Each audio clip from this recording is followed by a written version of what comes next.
Ukraine और रूस में छिड़े युद्ध के बीच जंग का और मोर्चा खुल गया। सऊदी अरब के कुछ ठिकानों पर हूथी विद्रोहियों की मिसाइलें पहुंचने की खबर है। बड़ी संख्या में ड्रोन और मिसाइल यमन की तरफ से सऊदी अरब में भेजी गई। वहां के बहुत से ठिकानों को निशाना बनाने की कोशिश हुई। कुछ हमले नाकाम भी हुए, लेकिन कुछ हमलों को रोकने में सऊदी अरब नाकाम हो गया। विद्रोहियों के इस हमले ने एक नई जंग को हवा दी है। पिछले कुछ महीनों में विद्रोहियों ने सऊदी अरब पर हमले तेज किए हैं, लेकिन इस बार के हमले से सऊदी अरब की एक तेल कंपनी को बड़े नुकसान की खबर है। चंदन जजवाड़े हमें इस पर और जानकारी दे रहे हैं। चंदन, क्या पता चल रहा है?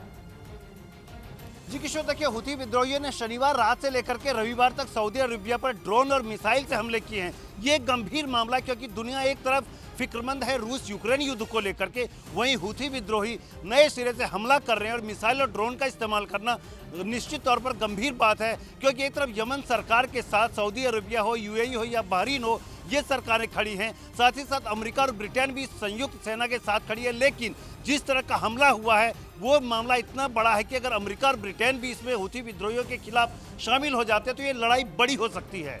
इस बीच अमेरिका ने सऊदी अरब को बहुत बड़ी संख्या में इंटरसेप्टर मिसाइलें भेजी हैं। सऊदी अरब ने अमेरिका से फौरन ये मिसाइलें देने को कहा था, जिसकी वजह है यमन के हूथी विद्रोहियों के साथ तेज हो रहा संघर्ष।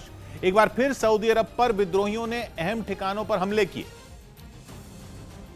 और खबर है कि विद्रोहियों के कुछ ड्रोन और मिसाइल सऊदी अरब पहुंच गए।